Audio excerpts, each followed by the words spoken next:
Šiandieną mūsų pokalbio tema – vaikų tuberkuliozė. Siekiant apsaugoti mažuosius nuo itin sunkių tuberkuliozės formų, Lietuvoje yra vykdomos profilaktinės programos. Tai yra 2-3 dieną po gimimo naujagimiai skiepijami nuo šios ligos. Vilniaus universiteto ligoninės Santaros klinikų vaikų konsultacinėje poliklinikoje konsultuojami vaikai dėl įtariamos tuberkuliozės bei gali būti skiepijami šią vakciną iki 2 metų amžiaus, jeigu to nebuvo padaryta naujagimiui. Visgi, nors liga yra sunki, bet ji išgydoma. Svarbu, kad būtų nepažeistas gydymo režimas, toleruojami medikamentai, nenutrauktas gydymo kursas. Svarbus ir dar vienas dalykas, kurį vertėtų įsidėmėti. Persirgus tuberkulioze imunitetas nesusidaro, todėl galima susirgti ir vėl. Na, šiandieną pokalbėje apie vaikų tuberkuliozę maloniai sutiko dalyvauti Vilniaus universiteto ligoninės Santaros klinikų vaikų ligų gydytoja, vaikų pulmonologė Laima Naskauskienė. Na ir pirmasis klausimas gydytojai, kaip užsikrečia vaikai? Tai vienas iš rizikos faktorių, tai aišku, šeimos, kur prastai gyvenančios, kur vyksta girtuokliavimas ir kiti dalykai, tai iš tikro potencialas yra didesnis, kadangi jie, aišku, patys susirgę, būtent nesilaiko tos ligos valdymo ir užkrėtimas yra didesnis tokioj socialinėje aplinkoje, bet gali susirgti ir turtingi, ir biedni, ir socialiai atsakingi, ir neatsakingi, ir įvairiai. Tai, žodžiu, visi turim būti budrus. Tai va tos vaikų užsikrėtimo priežastys, kokios jos, kaip jie užsikrečia? Infekcijos šaltinis tai yra suaugęs, sergantis ir išskiriantis tuberkuliozės bakterijas. Aktyvia forma ir atvira forma. Tuberkuliozės mikobakterija yra pakankamai maži ir smulkus mikroorganizmai, 2-5 mikrogramai. Jie labai lengvai patenka, į orą, dalis jų nusėda ant žemės, dalis tvyro ore.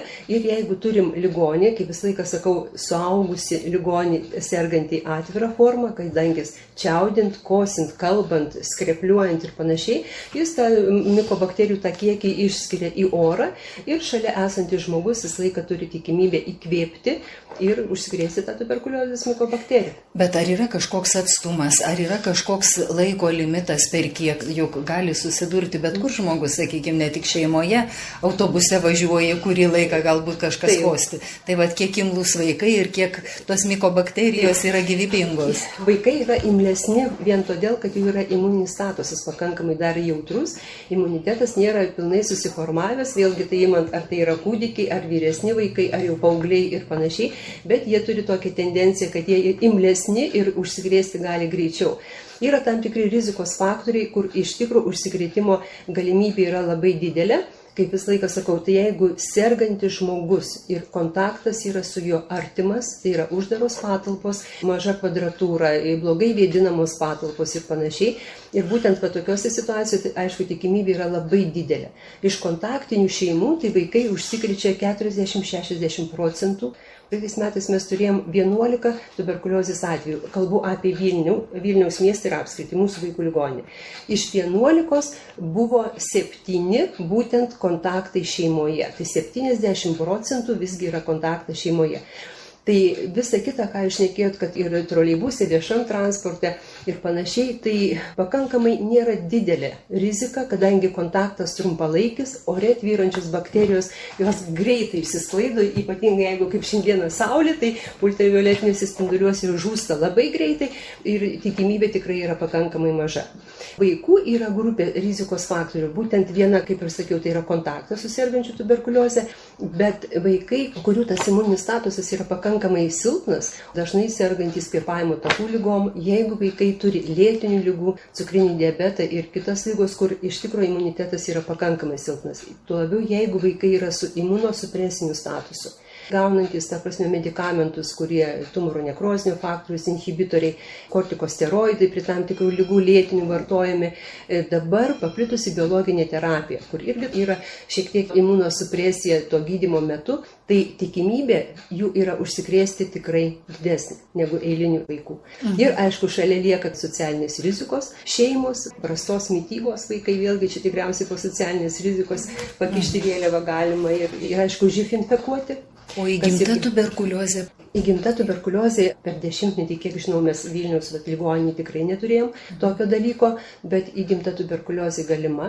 Jinai sunkiai nustatoma. Gerai, jeigu nustatai, kad jau nešioji mama serganti tuberkuliozė, tai vienas dalykas yra. Bet jeigu vėlgi pakliūna toksai žmogus, kur neišaiškinta liga ir jinai pagimdo kūdikėlį ir įgimta tuberkuliozė yra labai faktorius pavojingas. Įsivaizduokit, kūdikėlis, imuninė sistema visiškai nesiformavusi, bakterija jau plyti organizme, kur gali patekti visais įvairiais keliais, ne tik tai per kvėpavimo takus. Ir turim labai sudėtingą situaciją dar tuo, kad procesas plinta labai greitai ir dažniausiai tai išplinta visiškai ir plaučius apima, nervų sistemą ir nustatymas pakankamai yra ribotas. Kūdikėlis tik ką gimęs, mes tikrai nematysim būdingų požymių kaip suaugusių tuberkuliozei, nei anaskosis, nei skrepliuos, bus kažkokie karščiavimo epizodai, neaugs svoris, dirglumas, irzlumas ir tokie dalykai, kur pakankamai ir nustatyti sudėtinga. Užsiminėt apie živ ir tuberkuliozę. Kiek pasitaiko tų atvejų? Mes neturim konkretaus, ta prasme, skaičiaus iš nacionalinių registrų centrų, dabar skaitant įvairią literatūrą, labai įdomus pasaulio, kokie yra skaičiai, tarkim, pagal vieną literatūrą rašo, kad yra pasaulyje užsikrėtusių živ 1,7 milijonai vaikų. Ir eina 6-10 tūkstančių tuberkuliozės naujų atvejų, iš jų 1,2 milijonai vaikų.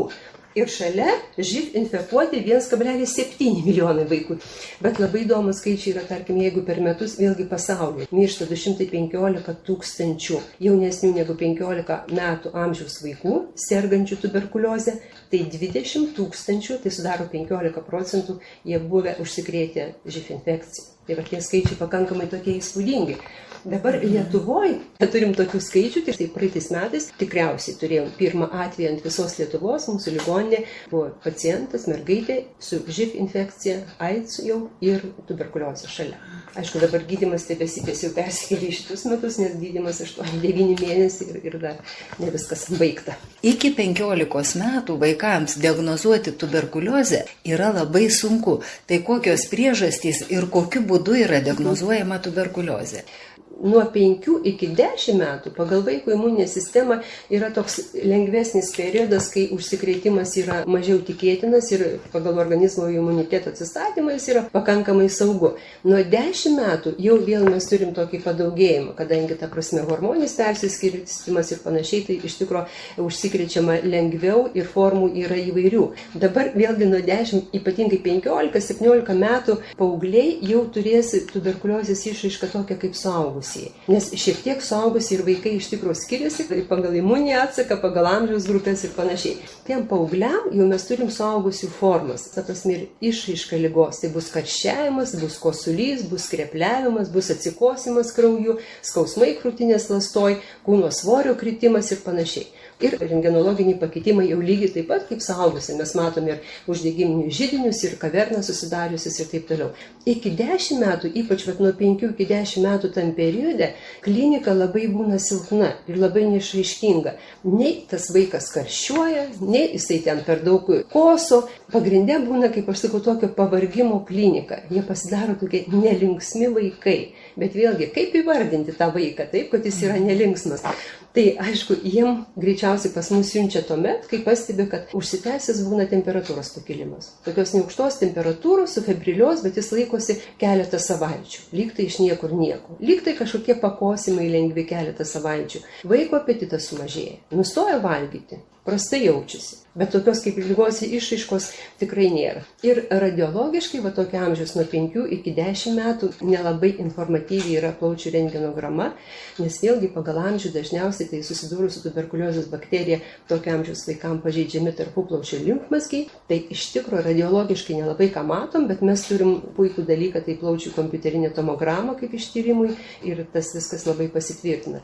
Tėvai turėtų sunerimti, jeigu yra užsitęsęs kosulys, jeigu yra temperatūros, jeigu yra sulėtėjęs apetitas. Kai kurie, aišku, tokio amžiaus iki 10 metų jau gali pastebėti, kad yra padidėjęs prakaitavimas. Tai iš tikrųjų siunčia pulmonologo konsultacijai ir mes pradedam tyrimą čia. Ambulatoriškai, aišku, startuojam, surinkę anamnezę. Labai svarbi yra epidemiologinė anamnezė šalia skundų, nes visgi, kaip sakiau, jeigu 70% vaikai iš kontakto su sergančiais tuberkuliozė, tai labai gerai reikia išnaršyti šeimą, aplinką ir taip toliau, ar tikrai nėra sergančių suaugusių tuberkuliozę. Ir tuomet išsiaiškinę anamnezę atliekam tuberkulino mėginį. Pagal ministro įsakymą visi vaikai prieš 1 klasę, tai 6-7 metų, visgi dar tuberkulino patikra yra taikoma, tuberkuliozės skaičiai mažėja ir pats sergamumas dar yra tikrai didelis. Tų 6-7 metų programinė patikra ir tuomet jau atrankos būdu. Kaip ar taip, ar vieną pusę. Bet vėlesniam amžiuje jau nebėra. Nebėra. Vieną kartą gyvenime. Dažniau nelabai pas mus irgi pasiteisino, kadangi padarom per 20 daugiau tūkstančių, ta prasme, tų tuberkulinų ir iš tikro dėl latentinės infekcijos, kad vaikas užsikrėtęs bakteriją, bet jam dar nėra ligos. Tai taip, bet kad būtų nustatyta būtent tuberkuliozė, va taip programiniam, visgi iš kontakto daugiau eina. Užsiminėt irgi apie latentinę tuberkuliozę, kas yra labai svarbu ir turbūt reikėtų vėlgi akcentuoti, kad negali užkrėsti. Tuberkuliozė, kaip bebūtų, vis tiek skamba kažkaip dar šiais laikais negražiai, gėdingai. Ir dažnai žmonės iš tikro sumaišo 2 dalykus. Pavyzdžiui, padaryta mantų mėginys programiniai pasidaro savo poliklinikose ir mantų mėginys yra teigiamas ir jie su didelė baime ateina čia į kabinetą ir jau pradeda šnekėti, o kas bus, o kokie mums bus skiriami vaistai ir ar mes galėsim lankyti vaikų kolektyvą ir panašiai. Tik 5% užsikrėtus bakteriją per mūsų gyvenimą gali mums suaktyvėti ir turėsim ligą, o baimė yra pakankamai didelė. Ta tuberkuliozės bakterija migruoja organizmą ir migruoja. Organizmas labai protinga sistema ir jeigu imuninis atsakas yra geras, tai tą bakteriją sunaikina ir mes taip pat išsivalom. Mes per amžių galim būti prisikvėpavę tų bakterijų, nežinia kiek. Kitos vėlgi, jos migruoja organizme, jos apsnūsta, nutyla, taip ūkiškai kalbant, ir tuberkulino mėginys mums rodo, kad tai yra ne vien tuberkulino mėginys, jo paprastai ir neužtenka, už tai, kad labai sunku atskirti, ar čia tikrai užsikrėtimas tuberkuliozės bakterija, ar yra aibė dalykų, kodėl tas mantų mėginys turėtų būti teigiamas. Tuomet atliekam imunologinis kvantiferono tyrimus ir labai aiškiai parodo, ar tai yra užsikrėtimas bakterija, tik tai yra aibė, kaip sakau, kitokių dalykų, dėl ko parauda mums tą ranką. Gydytoja, kokie gydymo būdai yra? Tie gydymo būdai tai kaip ir pati tuberkuliozės bakterija. Tūkstantmečius. Jinai buvo, gyvena ir neaišku, ar mes ją taip suvaldysim ir sukovosim, kaip norėtųsi. Nes iš tikro bakterija, kuri labai lėtai kintanti, labai ilgai dauginasi ir reaguoja ne taip aštriai į gydymą ir nesikeičia kaip kitos bakterijos, kurios labai greitai mutuoja. Tai bakterija tuberkuliozės yra labai pastovi. Dabar gydymas iš esmės tai patys principai yra tokie patys. Tai yra vaistai nuo tuberkuliozės. Galima sakyti, kad nesikeičia gydymas, bet keičiasi labai stipriai ir mes tikrai sulaukę ir turim labai proveržį medikamentinių vaistų. Atėjo nauji vaistai, kurie nebuvo dar prieš 10-metį naudojami. Atėjo jas tą tendenciją, kad kaip bebūtų skaudu, bet tuberkuliozės kaip ir rimstantis yra procesas, bet ko pas mus daugėja? Daugėja atsparios vaistam tuberkuliozės. Čia yra nelaimė. Ir mes jau tiesiog buvom priversti ieškoti vaistų, kurie veikia būtent bakteriją, kuri atspari mūsų tiem klasikiniam vaistam, kurie buvo geriami. Kodėl atsirado atspari tuberkuliozė? Kas čia turėjo įtakos? Vėlgi viską tikriausiai turėtumėm suversti neatsakingumui suaugusių žmonių. Pats gydymas, aišku, yra ilgas. Metai, 1,5 metų, 6 mėnesiai, 9 mėnesiai yra įvairių situacijų, bet kaip bebūtų gaila, didžioji dalis yra socialiai neatsakingų žmonių. Ir tuomet suvaldyti jų patį gydymą yra pakankamai sudėtinga. Suvaldyti stacionare ligoniniai dar yra taip, bet vėliau gydymas ambulatoriškai pagal DOTS programą, tai yra tiesioginiai kontroliuojamas gydymas ir ten dabar, aišku, dedamos ir pakankamai aukštos motyvacijos, kad žmogus gautų kažkokią tai paramą socialinę dėl to, kad tu ateitum ir sugertum vaistus. Ir dalis žmonių, mes turim tokį įtarimą, kad nebaigia to gydymo, ar jie netvarkingai veda tą gydymą ir jau bakterijos paragavusius vienokį ir kitokį vaistų, tai jom atsparumas vystos. Aišku, dar yra ir kiti dalykai. Iš kitų šalių, kur infekciniai židinių yra labai daug, kur sergamumas labai aukštas, jau ateina pas mus tuberkuliozės, kuri atspari vaistam forma. Tai va, dar tokį dalyką turim. Bet šiaip tai reiktų manyti, kad viena iš didžiausių priežasčių tai yra netvarkingas gydymas. Kaip vyksta gydymas, kiek vaikas praleidžia ligoninėje, ar tai yra ambulatoriškai, ar stacionarizuoja? Klasikinis jautrios vaistam tuberkuliozės gydymas pagal standartus gydomas 6 mėnesius. Dabar pagal pasaulio organizacijos jau tokius naujus normatyvus, esant nekomplikuotam situacijom, kur pakankamai lengvos formos, kur kaip vaikai didžią dalį neskiria bakterijų ir pakankamai maži pažeidimai plaučiuose, jau bandysim eiti į 4 mėnesių gydymo kursą. Jeigu tai yra atspari tuberkuliozė, jeigu tai yra komplikuota tuberkuliozė, kai šalia eina živ ir kitų organų pakenkimai ir ypatingai prie atsparios tuberkuliozės jau gydymas išsitęsia 10, 12 mėnesių, 15, 24. Tai įsivaizduokit moraliai, bet kaip tiem žmonėms atlaikyti, kai tarkim 12 mėnesių, 1,5 metų diena iš dienos tu geri vaistų. Kito kelio nėra, bet čia tas sunkumas toksai. Vaikai yra gydomi stacionare tuos pirmus 2 mėnesius, paskui paleidžiam jau gydytis ambulatoriškai pagal programą. Ambulatoriškai mes atliekam tik tai keletą žingsnių, o paskui diagnozės tvirtinimų ir tikrai įrodymų, kad tai yra tuberkuliozė, reikia stacionare, už tai, kad pagal vaikų amžių yra keletas aspektų. Nei jie koso dažniausiai, nei jie skrepliuoja, mums lygos įrodymų reikia imti medžiagą ir taip toliau. Tai visų pirma, nuzonduojam skrandžio išplovas, ko netliksi ambulatoriškai. Tai yra toksai mikrobiologinis ištyrimas. Kitas dalykas, eilė vaikų vėlgi iki 5 metų tame tarpe, mums labai reikalinga kompiuterinė tomograma, nes, kaip sakiau, tokiam amžiui nelabai radiologiškai kas ir matosi, ir tiem vaikučiam būna daroma kompiuterinė tomograma, atliekama, ta prasme, bendroji nejautroji. Vėlgi mes ambulatoriškai šiek tiek yra apriboti, nes yra ištyrimas platesnis, visgi tyrimas su narkoze. Ir aišku, pirmieji tie 2 mėnesiai vėlgi gydomi stacionare, nors didžiąją dalį vaikų neskiria bakterijų, nes jų pakitimai plaučiuose būna labai minimalūs. Paaugliai jau gali turėti suaugusių formas ir skirti bakterijas, o vaikai dažniausiai neskiria bakterijų, atrodo, kad galėtum gydyti tikrai ambulatoriškai, bet yra vienas niuansas, tas gydymo režimas. Pradiniam starte 4 vaistai nuo tuberkuliozės. Kaip sureaguos jie, kaip jie toleruos tuos medikamentus, ir tas pastebėjimas yra pakankamai rimtas, nes gali gauti pakenkimą, ta prasme, ir kepenų, ir kitų sistemų netoleravimą, ir gali gauti tokią būklę, kur ambulatoriškai jau būtų sunkiau apčiuopti negu kad stacionare. Yra tokie atvejai, ne taip dažnai pasitaiko, bet jeigu matom, kad mes negalėsim užtikrinti gydymo ambulatoriškai, to tiesioginiai gydymo, kontroliuojamo pagal DOTS programą, tai mes tuomet neišleidžiam. Ir visą gydymo periodą būtų stacionare. Rajonuose yra steigiami DOTS kabinetai, ambulatorijos turi sąryšius tais DOTS kabinetais ir tenai gaunami yra vaistai ir, aišku, ligonis turi važiuoti kiekvieną dieną į tą kabinetą ir sugerti tuos vaistukus.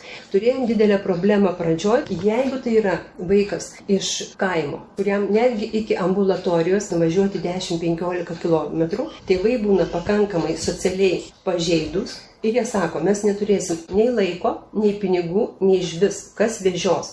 Tai vėl įsivaizduokit, iš gydymo grandies turim apjungti ir socialinį darbuotoją, ir ambulatorijos, ta prasme, darbuotojus, kad tik tai jie kiekvieną dieną gautų tą vaistą. Nes kitaip, nėra prasmės. Jeigu mes visiškai nesukontroliuotumėm, tai tuomet tas gydymas dar daugiau atsparių formų būtų. Vienas atvejis buvo Klaipėdos rajonas, kai mergaitė serganti tuberkuliozė iš atokaus kaimelių ir labai rimta tuberkuliozės forma. Tai vienintelis, kas buvo perduoda vėlgi DOTS kabinetą pačioj Klaipėdoj, bet tuomet jinai jau 16-17 metų pakankamai sąmoninga ir gėrė vaistus nuotoliniu būdu, kontrolėje monitoriaus ir taip toliau. Tai čia vienas iš tokių, o šiaip tai atrandam kelius, kaip tą vaistą turi pasiekti. Prie tuberkuliozės negali paleisti, žinokit, negali paleisti ir pasitikėti žmogum, nes, kaip sakau, sąmoningumas labai, galų gale gal ir kokie žmogiški faktoriai, atrodo, pamiršiu, aš nenuvažiuosiu, neišgersiu tų vaistų. Tuo labiau, kad kliniškai tai nieko nejaučia. Žvalus, aktyvus, paskui atkunta, valgo gerai, nei jie koso, nei jie karščiuoja ir kokią čia ligą galvoja. Ir kodėl aš turėčiau ten gerti 6 mėnesius tą saują tablečių. Paleisti negalim jokių būdų, nes mes kitaip nesuvaldysim. O gulint ligoniniai gydymas yra nemokamas, ar vis dėlto tenka žmonėms patiems nusipirkti kokių vaistų? 100% nemokamas gydymas ir tuberkuliozės gydymas yra iš vis, ta prasme, centralizuoto pirkimo vaistai, išleidžiant pagal DOTS programą, priemokos jokios nėra. Kaip slaugyti vaiką sergantį tuberkulioze? Ar čia yra kokia rizika, pavyzdžiui, kontakto su kitais broliais, seserim mažesniais?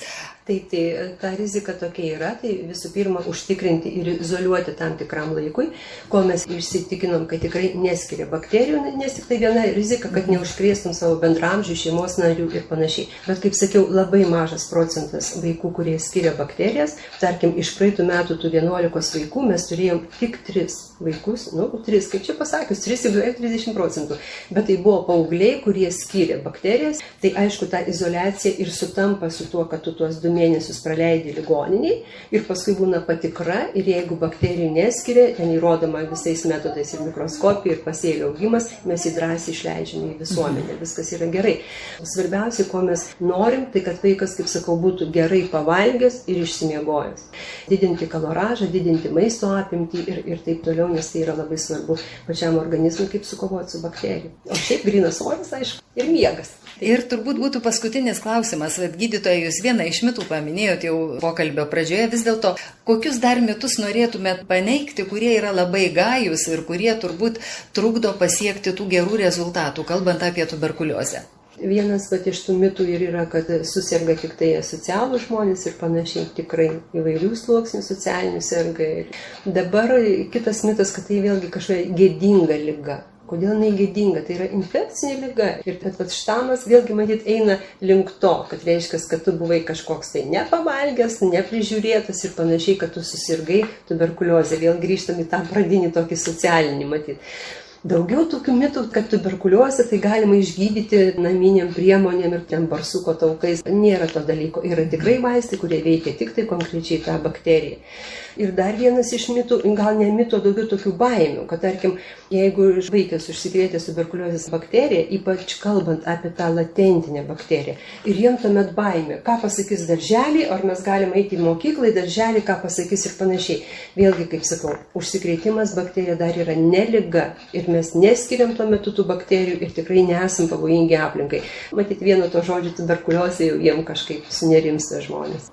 Palinkėčiau, kad žmonės įsiklausytų jūsų svarbės reikalingas mintis, žinotų, nors ir netokia dažna liga, bet ji yra pavojinga, nežinia, kaip jūs minėjot, kokia forma ir kokios gali būti pasiekmes. Žodžiu, to sąmoningumo žmonėms, o jums sėkmingų darbų. Ačiū, gydytoja. Ačiū labai. Dėkoju pokalbėje dalyvavusiai Vilniaus universiteto ligoninės Santaros klinikų vaikų ligų gydytojai, vaikų pulmonologijai Laimai Naskauskienei. Būkite sveiki.